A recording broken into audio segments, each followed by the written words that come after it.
Olá, alunos. Iniciando aqui mais um vídeo explicativo, né, de filosofia. E hoje nós estaremos dando continuidade ao nosso tema, que é mito e filosofia. Nós estudaremos hoje a página, ou melhor, da página 22 à página 24 da nossa apostila. E hoje o nosso tema, ou subtema, é sobre o mito e logos. Vejamos. O mito, né, os mitos, eles existiram não pelo que eram em si, e sim como relação, certo? Em relação àquilo que, para uma razão ou outra, os excluía e os negava. Certo? Essa é uma frase de Vermante, 2001, na página 289. O mito é a sombra que toda forma de discurso verdadeiro projeta, por contrastes ou por contraste, na hora em que a verdade não aparece, mas como mensurável. Sabe? Então, essa é a questão do mito. Hoje, ou melhor, o mito pode ser entendido por qualquer coisa ou qualquer afirmativa, né, segundo o Vernante, qualquer afirmativa que não tenha ali um ponto de vista racional. Essa é a questão, pois, em outras palavras, o mito existe do ponto de vista de uma razão que pretende separar-se da narrativa oral e da religião. Isso aconteceu. O mito, na realidade, teve essa separação, né? Por quê? Porque com a vinda da filosofia,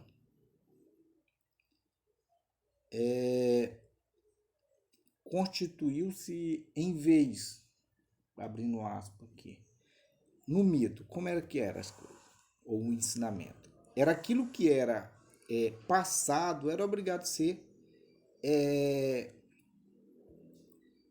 aceito, independentemente de ser verdade ou não. No mito era dessa forma. Já com o surgimento da filosofia, veio o argumento lógico, um discurso verdadeiro sobre o real, deixando de lado assim o mito na época, porque entendia-se o mito como algo absurdo, falacioso e ilusório. Tá? Mas realmente, em alguns pontos, isso é verdade. Porém, o mito, ele faz parte de vidas, né, da sociedade humana até hoje.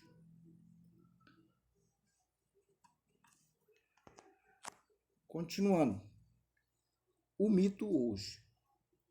Na modernidade, podemos pensar filosoficamente outros conceitos para o mito. Um dos modos de entender o mito é pensá-lo como fantasmagoria.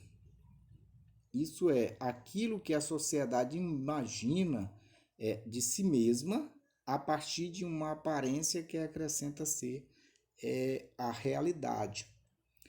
Então, hoje, né, depois que houve a separação do mito, né, porque, aliás, depois que houve a separação do mito, que via as coisas de formas dogmáticas, aquilo que era ensinado, aquilo que deveria ser.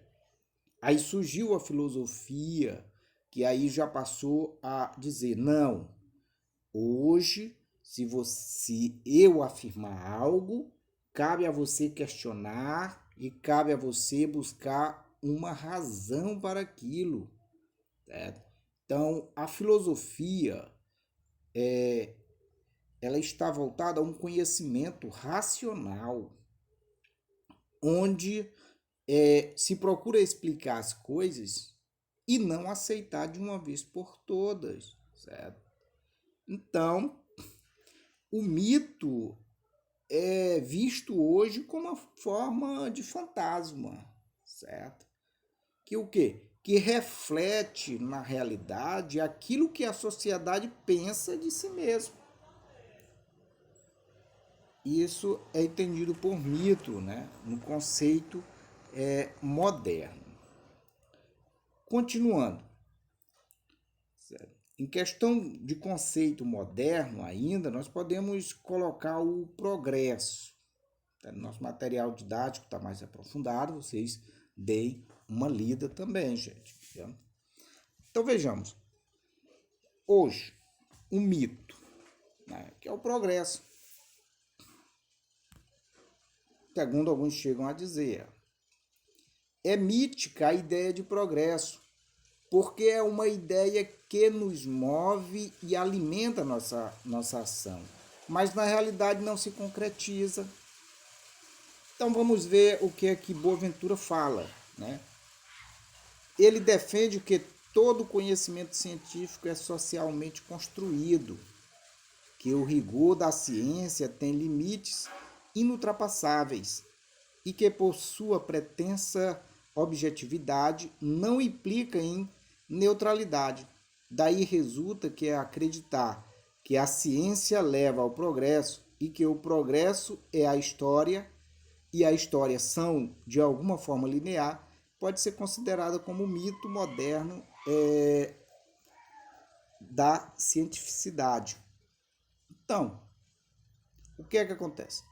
Nós podemos ver o seguinte, que o mito moderno pode ser identificado como aquilo ou o objetivo, a objetividade, o objetivo que você quer chegar, mas de alguma forma, certo? Você vai indo de forma ali de forma bem objetiva, mas nunca consegue concretizar.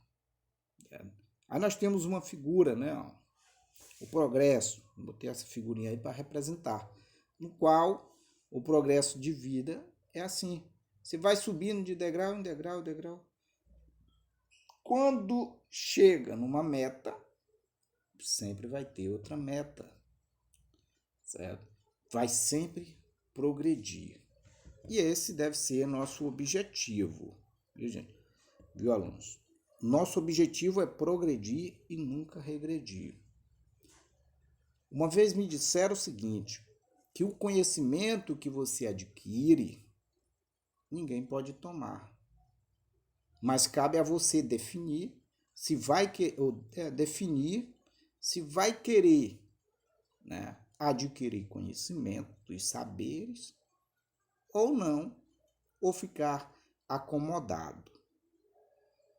Se hoje você sabe pouco, o seu progresso amanhã, o resultado do seu progresso será você saber mais do que hoje. Então, cabe a cada um de nós buscar cada dia mais melhorar, né, a nossa questão do conhecimento e termos um ótimo progresso. Sabendo que o progresso pode ser um mito porque nunca pode ser alcançado. Porque hoje vocês estão estudando o ensino fundamental, depois vão fazer o ensino médio, depois o ensino superior, depois do ensino superior tem graduação, depois pós, e assim sucessivamente. Vai um progresso contínuo, nunca se chega no progresso final, para dizer acabou. Por isso que o progresso é entendido como um mito na visão do Boaventura e de outros filósofos modernos.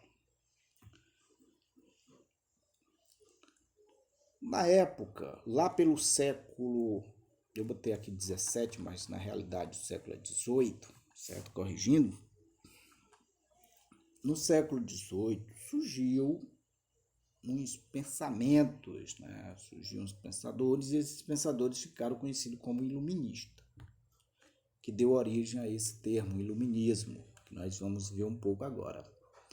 Vejamos, O iluminismo, ou seja, o pensamento daqueles cientistas da época, daqueles filósofos daquela época, partiu, né, do pensamento de que a razão seria um instrumento capaz de iluminar a realidade, libertando os homens das trevas da ignorância, da ingenuidade, da imaginação e do mito, né? Da ingenuidade da imaginação e do mito. Ou seja, na visão dessas pessoas, na visão desses filósofos, o mito causava o quê? Causava a treva, ou as trevas, causava a ingenuidade da imaginação, certo? Tudo isso. Porque a pessoa ficava presa em uma crença e não tinham a capacidade ou a ação de questionar. Certo? Continuando, o iluminismo pretendeu, né, retirar o mito e a fantasia do seu altar. Mas simplesmente, como resultado, ele simplesmente inverteu as posições. Então, o iluminismo, ainda que ele pretendeu mudar a concepção das pessoas em relação ao mito, não conseguiu 100%, certo? Não conseguiu remover do saber humano o mito, mas conseguiu reverter ou inverter, né? Nesse caso, a ciência, a técnica, o brilho da verdade seria, nesse caso, a ciência e a técnica, e mudou de posição, colocando a ciência acima do mito. Eles conseguiram isso, mas não conseguiram, de forma nenhuma, retirar o mito da vida das pessoas. Vejamos aqui, ó, uma frase para nós finalizarmos. A crença na razão de forma absoluta gera um mito, o que caracterizaria um retrocesso no percurso do mito, ao longo que, de certo modo, não era a intenção. Então, no caso, quando a pessoa acredita muito, ou a crença na razão de forma absoluta gera um mito, como o mito do progresso, né? Que por mais que nós tenhamos progresso, nunca conseguimos concluir, aliás. E aqui, nossa atividade. Uma questão, vocês vão definir a diferença entre mito, filosofia e ciência. Bons estudos. Qualquer coisa nós estamos à disposição.